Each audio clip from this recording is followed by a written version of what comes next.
Hello and welcome to Behind the Scenes with Darren Roy. My name is Darren Roy. I am here with Hale Cole-Tucker, co-owner of Tucker's Restaurant Group here in New Hampshire. Yeah. Thank you for coming on today. I appreciate that. Happy to be here. So let me just start off. I've been a big fan from the beginning. I will never forget, I went to Hooksett, which is one of the originals. First one. And, to me, I've always gone to a breakfast restaurant and, got right in. Yeah. And for the first time in my life, I waited, 50 minutes. Yeah. And, obviously I had heard, this is a great spot. It's worth the wait. And I was like, okay, And I sat down and I was like, holy smokes, I know why people wait in these lines to, come eat breakfast, because at the time I was like, you don't wait in lines for breakfast. It's, who does that? And I totally get it. So basically, every episode, I kind of want to start from the bottom and kind of go present day today. So let's go back to college. If you were to describe Hale back in college and a younger Hale, how? Oh boy. How were you? I was kind of going that traditional path, getting a college degree. Didn't really know what I wanted to do, but the one thing I knew was that I loved to work.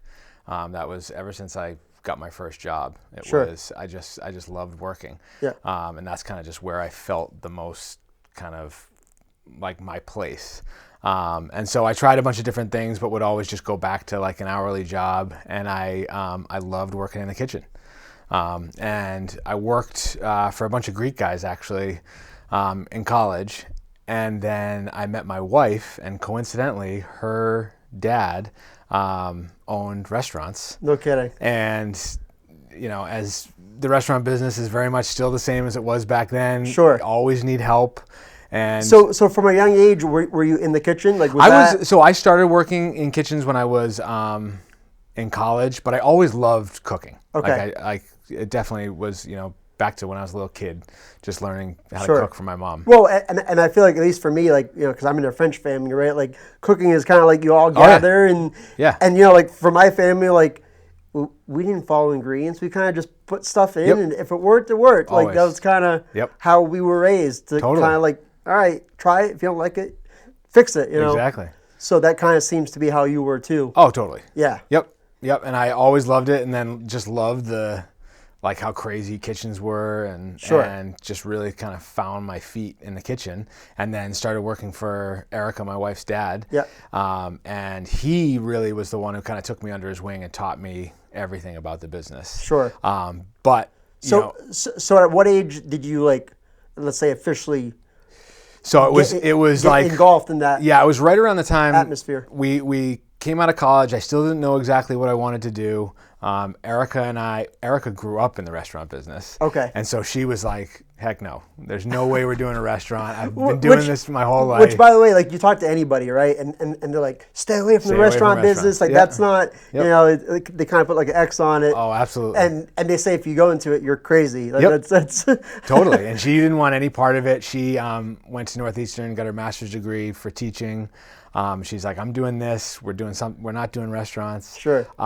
But I would go do other jobs, and I just kept getting pulled back to the restaurant. I loved it, and the more and more I learned about it, I was just like, this is it for me. This is what I want to do. So did you kind of work your way up? As far as the lowest job. Yep. So exactly. I started all the way from.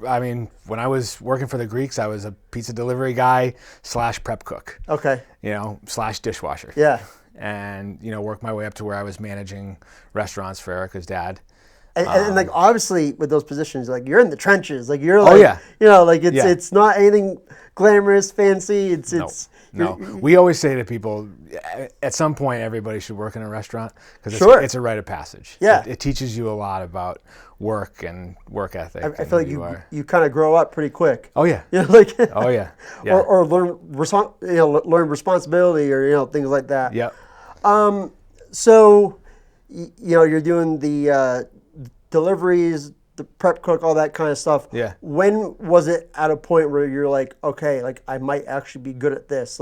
This might actually be something that I could actually do, Yeah, and I think it was while I was when I started managing stores for Erica's dad, Yeah. That's when I said, Where were those located? In like the Derry, Londonderry area. So breakfast restaurants, a steakhouse. Yeah. And that's when it was like, okay, I kind of get the business side of this. This is something that we could definitely do. And then Erica and I had our first daughter, Maddie, and I was still managing a steakhouse for Tim at the time. Okay. Getting home really late at night, and I was like, this doesn't work. Let's try this breakfast concept. Right. So while you're doing that for that, was she involved? Yep. Too, or? Well, so she was teaching, and then she would still work a little bit on the side. And then when we decided to open our own restaurant, she did it with me, because Erica is, it's a 50-50 thing with us. I mean, she is absolutely brilliant at what she does, front of house, guest service side. I'm more the back of house kitchen guy. Well, and even to talk about that, so like you kind of did the two no-nos, right? One, restaurant business, and two, with the family. Like, with the family, like that's like which is usually a recipe for disaster. It's a disaster, as somebody who, grew up in a family business, like I know it's like, it's hard to separate the two. So I guess let's go into the thick of it. Was it 2014? Or so maybe let's go back. So you're doing all these jobs for her dad's restaurant. At what point do you guys kind of come together and say, hey, maybe we could do this on our own? Yeah, so we when we had our daughter, that's when we decided we were going to open our own. And we opened a breakfast and lunch restaurant in Salem, and not Tucker's. It was called Maddie's. And we had that for about 7 years. So what year was that? We opened 2007. Okay. Yep. And we ran that for about 7 years. It was a great business, taught us a lot, but we always wanted to grow it. We had kind of visions of things we could do, and it just wasn't set up for growth. And so we just kind of got tired of it and burnt out, and we actually sold it in 2013 thinking, you know what, we've had enough. Yeah. We're done with the restaurant business. Let's move on to something else. Sure. So obviously from 13 to 14, what happened? It took about 3 months, honestly, to get back into it? Before we were like, yeah, we made a mistake. We miss it. So kind of that winter, 13 into 14, it was we did a lot of soul searching that winter about what our future was going to look like. Yeah. And we said, I think we want to get back into the business, but we're going to do it this time. We're going to take everything we've learned, and we're going to create something that is going to last a long time. Sure. And something, the restaurant we'd always wanted to build, we were going to Because, I mean, not that I know anything about this, but in retrospect, anybody could open up a restaurant, Yeah. right? That's not, Yep. you just need some money and a place, but like doing it the right way. Yep. I feel like that's very commendable in the sense of like, hey, you know what? If we're going to do this, we're going to do it right. Yep. The first time, do it the way it should be, Yeah. Yeah, and that's what we did. We came right out of the gate saying that above all, we were going to put the team first. Sure. We were going to make a great place to work, because nothing is more important than your people in the restaurant business. And people don't understand that these days. I think that's a very something that people just don't kind of put together. And like you're right. I mean, without your people, you're nothing. Yeah. So 2014 comes around. Hooksett. Why Hooksett for the first location? Yeah, so we had we put the concept of Tucker's together. We had brought on some investors, kind of put our initial capital together, and then we went looking for a location. And we knew target areas where we wanted to be. Sure. And that building in Hooksett became available, and we knew how busy that road was, what the traffic count was. Of course. It was an underserved market. And it was a really good price. And so when you're starting up a concept, ultimately the price is the price big deal. is a huge factor. Yeah. So it kind of seems like it all kind of came all together as a perfect opportunity, really. Oh yeah, absolutely. Yeah. That's awesome. It was great, and we knew right from the first day it was, based on people's response and the traffic that came into the store, that it was a great fit. Well, and that's one thing I'm gonna just sidestep for a second.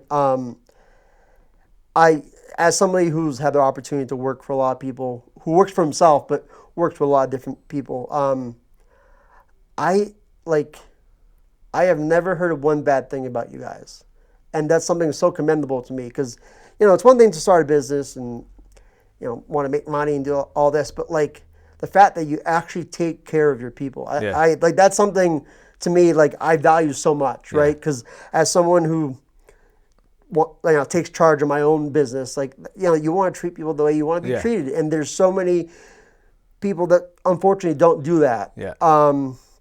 So the fact that was a big deal for you guys. Oh yeah. I think that's great. I mean, I think that's commendable for sure, because people don't think that way, especially restaurant, right? Like not to name names or anything, but I've heard a lot of things about other places, and I'm like, really, like, they treat you that way? Yeah. And then obviously internally with you guys, I know people, and I just like, I haven't heard of one bad thing, and I'm just like, that's pretty hard these days. Yeah, no, it is. I mean, I think Erica and I both, we have a profound amount of respect for each other. Sure. And likewise, we have a huge amount of respect for other people. Which I think once that mutual respect is there for yourself, you can respect other people too. Yeah. And so I think that's where it comes from. It's, it kills us when we know somebody's working and they're not happy. Sure. Because it's just, we want everybody to be happy when they come into work. And for a lot of people, you're at work more than you're home. So like, you want to make it somewhat enjoyable. Yeah. Like, you want to be at least, obviously nobody likes working. Right. But if you're going to work, at least be happy doing it. So let's fast forward a year. Yeah. So you're in Hooksett, things are going great. Yeah. You say, hey, let's open up another store, another restaurant. Yeah, well, that was all. So when we did Tucker's, we always knew that we couldn't quite get over that hurdle with our previous restaurant. When we talked about the idea of expanding, our team in that other store just puckered up. They were like, no, this isn't going to work if you guys aren't here all the time. Sure. So when we opened Tucker's, we came right out of the gate saying, this is going to be a multi-unit concept. Yeah. And so our goal was 5 in 5 years, was to do one every year. And so that's why when 2015 rolled around, we started looking. You're like, let's go. And kind of serendipitously, the location popped up in our hometown in New London. And so it was like, this is too perfect. Right, which I mean, for me, as, someone who through me DJing and stuff, coming back to your hometown is great. Yeah. And doing events, but like owning a restaurant, that's amazing. Yeah, That's it was like always a dream for Erica and I to own a restaurant in our hometown. And we had actually eaten at the previous restaurant that was in that space in New London, and we loved the space. It's just quintessential New England. Sure. And we had sat in there and said, God, this would make a great restaurant. And then it became available. So it's like, all right, it's too perfect. Right. Yeah. Which, I mean, so far with these two locations, it just seemed like right time at the right place. And it just like, it couldn't have gone any more better for you guys. Yep. So then let's talk about Concord and Dover, the next 2 years. Yeah, and again, I mean, the whole thing has been, I don't want to say a fairy tale because it's been a lot of work. Oh, for sure. But the way a lot of things came together, I mean, Concord was just such a great spot in that Concord, in that, kind of South Concord community. And the owner of that store actually came to us and said, I mean, he's in his 70s, and he said, I'm thinking about retiring. You guys would do great here. Would you want to purchase my store? Sure. And we looked at the location, and we were like, oh my God, this is perfect. Yeah. And then Dover, same thing. We were kind of looking for our fourth store, and we were out in an area, in the area where our Dover store is, and we were looking at some other stores, and that we looked at that location, which is an old Pizzeria Uno. Okay. And it is, I mean, that store is our most amazing location as far as kind of where it is, traffic counts, intersection. Sure. And we saw the retail sign on it, and we said, can you imagine? Like, this would be the ultimate place to have a Tucker's. Right. And we just kind of went out on a whim and reached out to the broker, and they agreed on a lease deal. You're with like, us. let's go. So I was like, this is ridiculous. This is ridiculous. Yeah. But like, I want to assume, when you first started, like, that's what you want. That's what you always want, right? Oh, yeah. Is just that constant growth. And like, you plan, but when it actually happens and it's right in front of you, you're like, wow, like, I actually did it, because we all have ideas, right? Yeah. But who knows if they actually pan out to work the way that we all want them to. Yep. And then 2019, y'all came to Merrimack, which is my hometown, which is funny because we had a few spots for breakfast. But like, it was nothing, it was just like that traditional breakfast spot. Yep. It was your old-fashioned breakfast, which was fine. But when you guys came in, I mean, as, not knowing you guys at the time at all, but knowing Tucker's, I was like, this is awesome. Yeah. And it went into a plaza that for years sat, and it was kind of an eyesore Yep. for the town, really. Yeah. And then once, they decided to reface it and do everything over, did it seem like that perfect spot? Like, or is that where you guys wanted to go, or was there another spot? No, we had definitely looked in the Merrimack, Nashua area. Sure. We definitely were really intrigued by what they were doing with that plaza. It just was gorgeous. We felt like it. Like our thing has always been to kind of take old restaurants or old real estate, and instead of I think a lot of restaurant concepts will just come in and they'll build they'll knock whatever's there down and they'll build their perfect thing. Yes. And that's it. It's kind of like a step and repeat kind of thing. Exactly. Our thing has always been, can we take a space and can we make it work for us? Or make it better, Exactly. Like we've been opportunistic in that sense. And so when we saw what they were doing to that plaza, we were like, oh, this is cool. And the tenant mix looked great. So it was a little bit of a risk for us because it's actually it's our only inline store where we're in a plaza attached to other stores. All of our other stores are freestanding. Sure.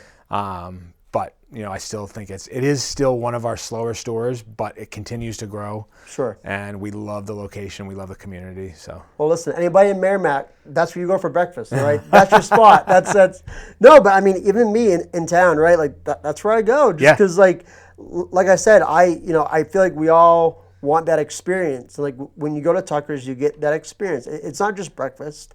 It's oh wow, they have this, different things and yeah.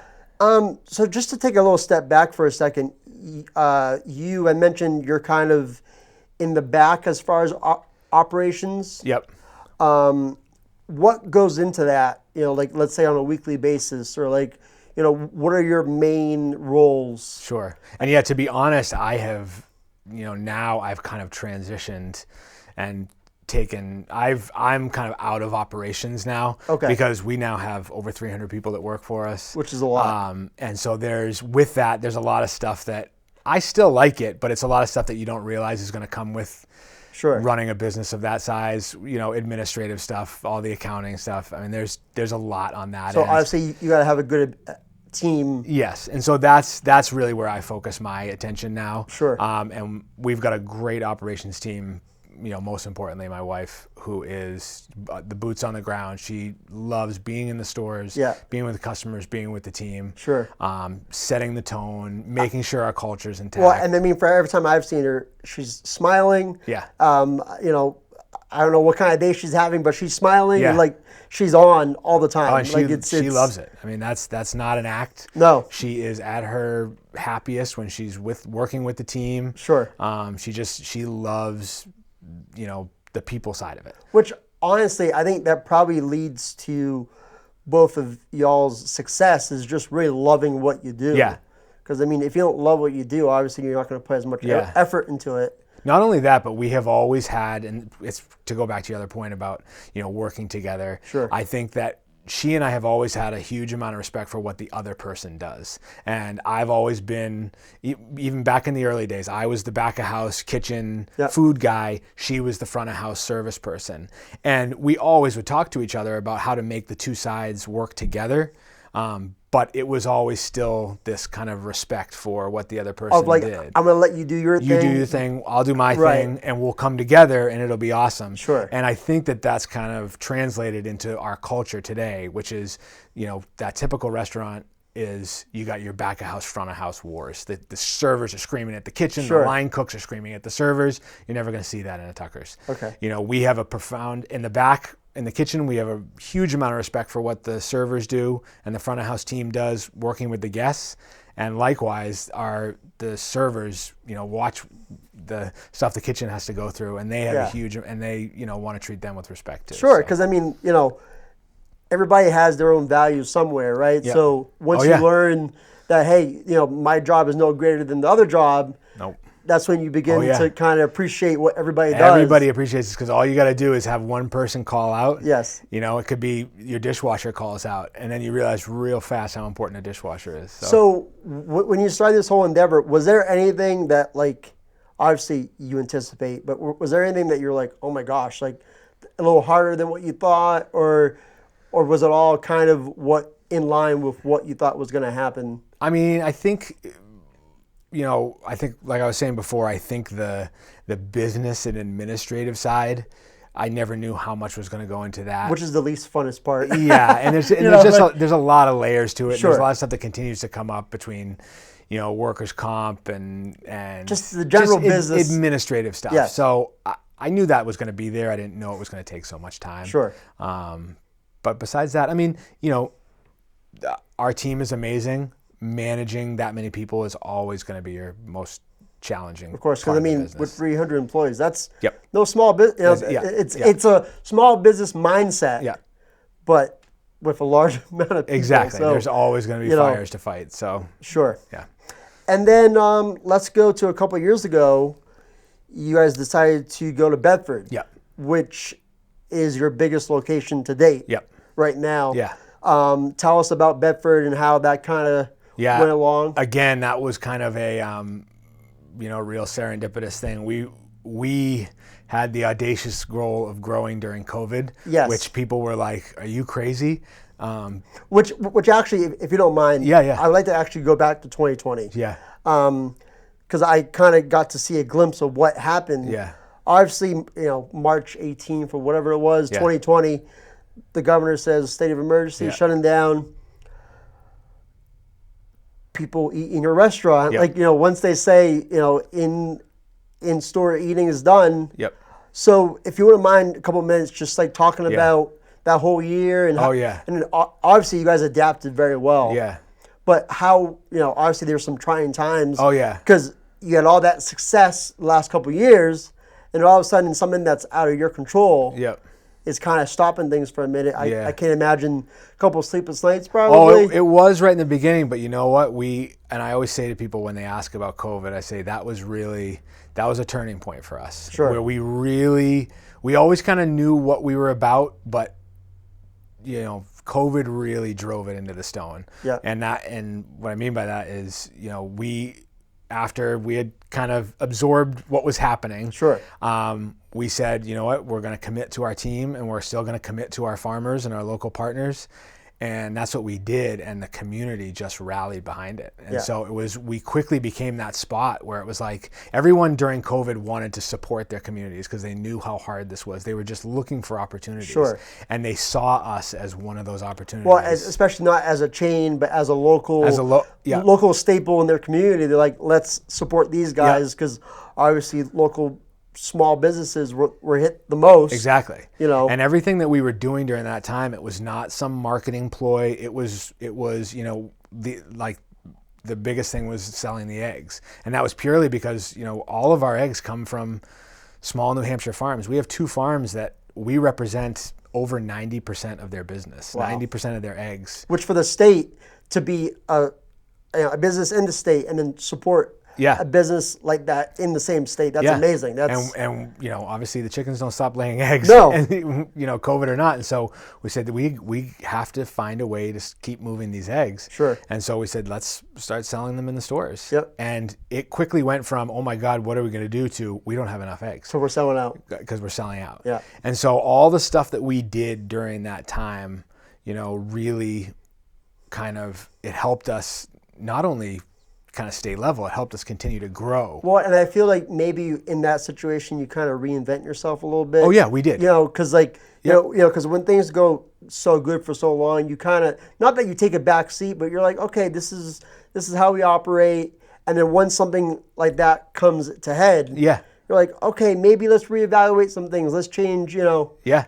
No, it really did. We did have to reinvent ourselves, but it was good, and it was honestly like, I've always loved that entrepreneurial side of the business where there's a problem, let's put on my entrepreneur hat, your hard hat, and let's get to work. And that's what it was. It was like, okay, sure, we can't waste any time, we got to figure this out. And we did. And to fast forward to Bedford, that was a time when a lot of restaurants were just, we're not going to be able to make it through this. Sure. And Outback Steakhouse was one of them. Right. And they closed up. And the minute that thing closed up, we saw that location, and we were it's a prime location in Bedford, right? You can't get any better than that. Yeah. And I think that had it not been during COVID, I think a huge national retailer probably would have jumped in and scooped that thing up. Sure. But because I think people were a little stagnant at that time. Because of the time that we were in. Because the money was tight. And, yeah. And we took a big risk on it. And did the size of the place scare you guys at all?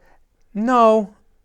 Because obviously compared to your other restaurants. Yeah, I mean, we had experience with Dover running a big store. Sure. And so that didn't, I think what scared us was still the unknowns with COVID. You know, as we were building it out, we were still under a lot of restrictions with the dining rooms. We were at 50% capacity. Sure. You know, people were talking about everything flaring back up again. We were going to have to go back on lockdown. So that was definitely a big risk. But we felt really confident about it, and we felt like Bedford was a community that was just ripe for what we were doing. Sure, and in that area, you know, it kind of fit the niche for what was going on, really, too. Yep. So, you know, that's kind of... Oh, absolutely. Yeah. And we knew, I mean, from the day no store has hit right out of the gate like Bedford did. During that time, obviously building everything out, obviously there were supply chain issues with everyone. Did you guys go through that problem? Yeah, we did. I mean, what I will say is, again, this is where we source over 55% of our goods locally. So there was never any supply chain issues with our local guys, which is awesome. We never, you know, people were having a hard time getting eggs or paying $100 for a case of eggs. We never had that because we have awesome local partners.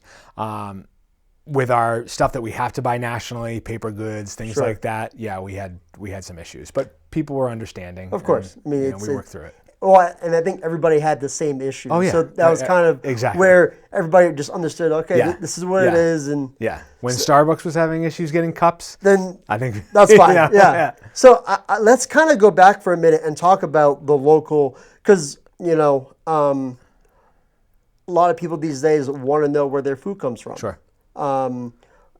Obviously, the average person has no idea. Yep. But for you guys in your restaurants, it's as clear as day that you guys support a lot of local farms and dairies for all your products. Yeah. Is that something that was important to you guys? Yeah, we had kind of played around with it in our previous restaurant. So again, in thinking about Tucker's, it was like, what are we going to do to make Tucker's a little bit different? Sure. And local partnerships were... Because obviously you could have went to a national... And buy things a lot cheaper. Right, and do it that way. And you know, the average person probably, you know, would have been like, oh, this is great. But you guys decided to go that extra mile. Exactly. And it was something that we started slowly, and it's continued to grow. Like the egg, what we call our pledge to excellence, which is buying all New Hampshire-based small family farm eggs, was something that we grew into. We really wanted to test the waters with customers and feel like it, you know, see if that was something that people resonated with. And the more and more we heard, it was like people loved it. They wanted to know where their food came from. And you know, I want to think everybody's kind of the same in the sense of, okay, you know where it's coming from. You know it's better quality food. I don't mind paying for it. Yep. You know, because absolutely. You know, and I don't think anybody minds paying for good food. Yeah, it's when you're paying for bad food that's when you don't like what's going on. Yeah, but you know, if you know everything involved and you're like, okay, this is a couple extra dollars, but that's okay because you know where it's going. Yeah, I think that gives a lot of relief to people and be like, okay, you know what, I want to support these guys even more. Yeah, and I think New Hampshire people in particular have a serious sense of pride for their state, and being able to show that you can. I think people were like, you can't source all this stuff locally in New Hampshire. You can't get lettuce, local lettuce in the middle of February in New Hampshire, and it's like, well, no, actually you can. there's people that make it happen. It's amazing, and so to be able to show people that we can do this. True, I feel like we're that little state that could, right? Like, you know, like exactly. You know, like we have this sense of like, we can do it better, you know? Yep. Oh, absolutely. That's why we love doing business in New Hampshire. Sure. It's just such a business friendly. People have a lot of pride in the state and what it can produce, and it's, you know, we couldn't ask for anything more. So, how many partners do you guys work with? Local partners? Yeah, local. Oh gosh. It's a good question. We probably have about 12, but we have some that are obviously our egg partners are our big ones. Our coffee producer is absolutely amazing, Mill City Coffee, and or Mill City Roasting, and we've done business with them since the beginning. Awesome. And then our partnership with Kentucky Creamery, they do all of our dairy, milk, half and half. So that's a huge one. Sure. Because I mean, people love coffee in the morning, right? That's, you know. Yeah. But then we have some real cool ones too. I mean, Fuller Sugar House doing our maple syrup. up in Lancaster. True. So that's kind of cool because when you're eating and you're ordering your meal, they go, "Do you want real New Hampshire maple syrup or the kind of the fake stuff?" And I always go real because come on, it's better stuff for sure. No, I mean I always say to people, and it's cheesy, and I love this stuff, but someone can sit in our restaurant and have a cup of coffee. That cup of coffee was, if they're having on a Friday, those beans were roasted on Monday at our roaster, and then they pour some half and half in that was from a cow right here in New Hampshire, within a 30-40 mile radius. Exactly. That's pretty awesome. That is pretty awesome because obviously not every restaurant can say that. Yep. So then Bedford opens, does great. I mean, I go to Bedford all the time, and y'all still have 2-hour wait times, which I'm like, that store's crazy. Which it's incredible. Like people will wait at 7 a.m. Like in their cars in the parking lot, ready to go, and I'm just like. I love breakfast. I'm not sure if I love it that much. Same with me, man. I don't know if I would wait either. That seems a little ambitious to me. Yeah. So one thing that I've kind of always seen is the whole Tucker's Tribe thing. Yep. Which is, what you call your employees and, yep. It's kind of your family.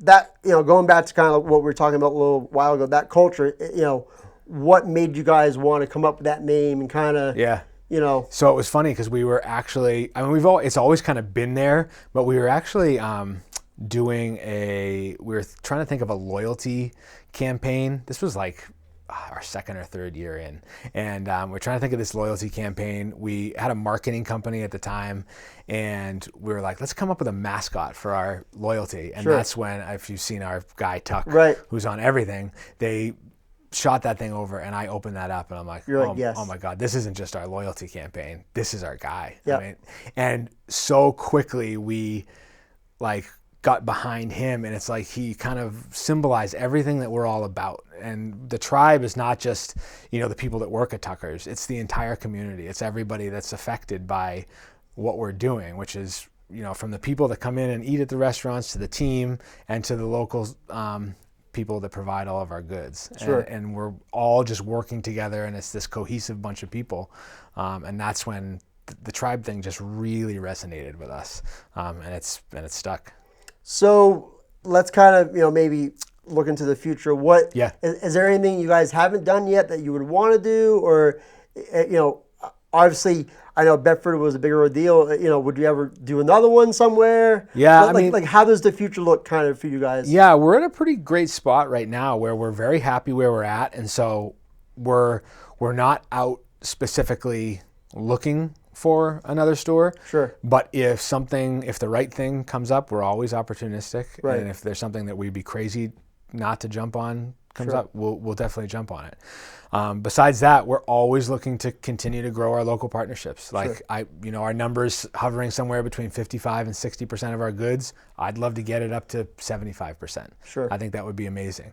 So always looking to do that. We have a commissary now in Manchester where we produce a lot of our goods. We'd like to produce even more out of there. So to talk about that, keeping everything in-house, which I feel like is very important because then you keep the quality the way that you want. Is that where you store the food or you test food out? Or? So a little bit of all of that. Okay. Yeah, so that's most importantly, all of our local providers. That was another thing. We wanted to make it so that we made this very easy for our local providers because these guys are not only delivering goods, they're running the farms. Our egg guy could be out picking eggs in the morning, and he's boxing them up and putting them on a truck and bringing to us that same day. So we wanted to make it as easy as possible. Right. So our commissary functions as our hub for our local providers. They bring everything there, and then we have a truck and we ship it out to the stores twice a week. So it's that. We make all of our own baked goods. A lot of our prep stuff is done. A lot of our sauces, gravy, soups, things like that are done in the commissary. Nice. And then we're just always looking to see if we can do more out of there. Right. Well, listen, Hale, this was awesome. Thank you so much for coming on. Absolutely. Once again, Hale Tucker from the Tucker's Restaurant Group. Thank you. And this is Behind the Scenes with Darren Roy.